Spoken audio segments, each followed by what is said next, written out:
जैसा आप ही लोग के जैसा, सभी के जैसा विद्यार्थी थे और शिक्षक भी थे। क्लास चलता था, बहुत बढ़िया चलता था।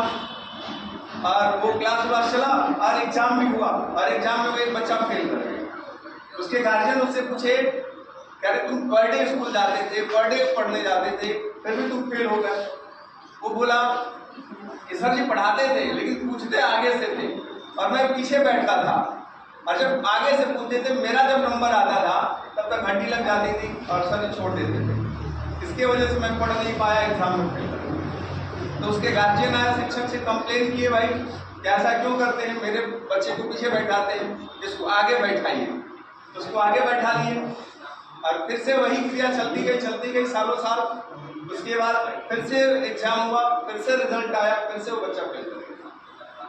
फिर गार्जियन पूछे अब क्या हुआ, अब तो तुम आगे बैठे थे। तो बोला सर जी अब की बार पीछे से पूछते थे और आगे आते थे, घंटी लग जाती थी, अब छोड़ दिए जिसकी वजह से मेरा रिजल्ट बना नहीं।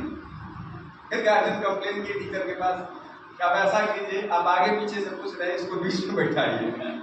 तो उसको बीच में बैठाया गया। अब फिर से सालों साल पठन पाठन का क्रिया चला। उसके बाद वो बच्चे के रिजल्ट के बारे में जब सोचा गया तो फिर से फेल कर गया। फिर से गार्जियन ने पूछा अब क्या हुआ। फिर गार्जियन पूछ रहा है, अब की बार सर जी पूछते ही नहीं थे, आते थे पढ़ा के चले जाते थे, जिसकी वजह से मेरा रिजल्ट खराब हो गया। तो गार्जियन इस बात को समझ गया तो टीचर में गड़बड़ी नहीं थी, ये उस बच्चे में गड़बड़ी थी। वो बच्चे के दिमाग में ऐसा था कि हर बार एक नया बहाना ढूंढ के लेके जाता था कि चलो इस बहाने से हम बच जाएंगे। तो बहाना बनाते रहोगे जीवन में तो बहुत ज्यादा सफलता नहीं मिल पाएगी।